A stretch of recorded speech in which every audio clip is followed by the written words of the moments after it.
This is Ask Brock. I'm Brock Yordy. This week's question comes from Anthony.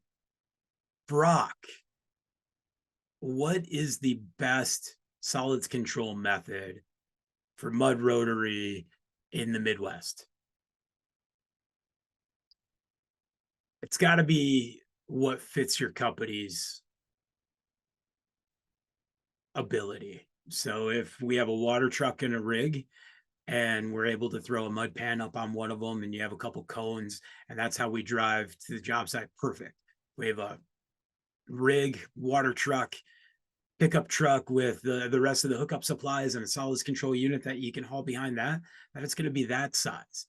If we're able to be on a big project and we can mobilize in with everything we need, and we got that large scale 600-800 gallons a minute solids control unit, it's perfect.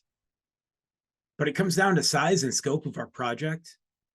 How many cubic feet of material are we going to move out of the ground an hour, a day? How much fluids do I need to be able to effectively finish this hole? We've had this discussion so many times. And I'm going to say I have been 100% successful on 400-foot holes with a 350-gallon mud pan and a 150-gallon horse trough and a shovel and 2 cones. And I have had awesome success at a 600 gallons a minute, full high G linear shakers with 6 cones running and maintaining a mud weight under that 8.8 pounds per gallon.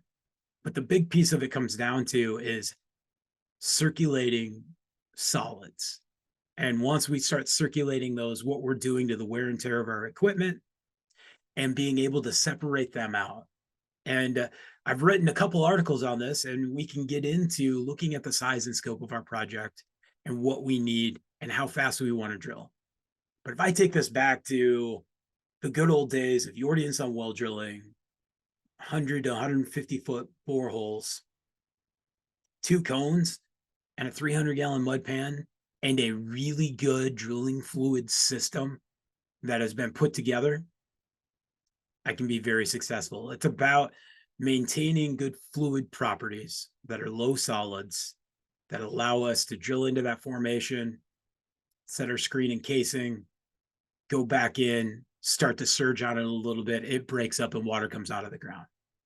Obviously, if we're drilling geothermal or cathodic, we don't think so much about our solids control, or we let our solids control go all over the place. But when we try to get those anodes or those loops into the ground, that's when we start seeing that difference in the high solids and the buoyancy. That's where the problem comes into.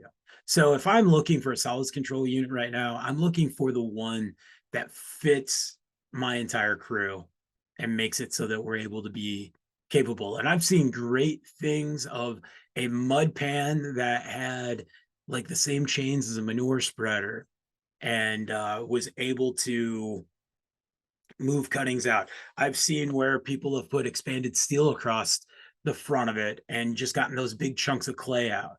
I've seen 1 cone to 3 cones run and being able to effectively remove those fine sand solids. It's all what it comes down to is your preference. Do I need something that's big and fancy and that's on a remote and tracks and can go back and forth? Or do I need to watch a video that shows that it can really separate gravel really well?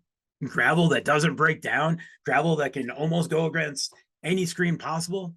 It's not a test. The test is fine sands and shales and clays that are breaking down, and how quickly we go from that 8.45 mud weight up to 9.5 to 10 and beyond. And at the end of the day, if I'm draining that system out and I'm seeing a bunch of settling spots and I'm seeing places where I was never able to get my mud weight down, then I need to really look at how that system's engineered, how it's keeping agitated, and how it can separate those solids. The last piece I'll say is there's never been a time where 100 mesh screen can remove 200 mesh material for cones. And the moment you're seeing sand build up, it's time to figure out a better way to get that undesirable solids out of the underflow of that cone off your system. Thanks for the question.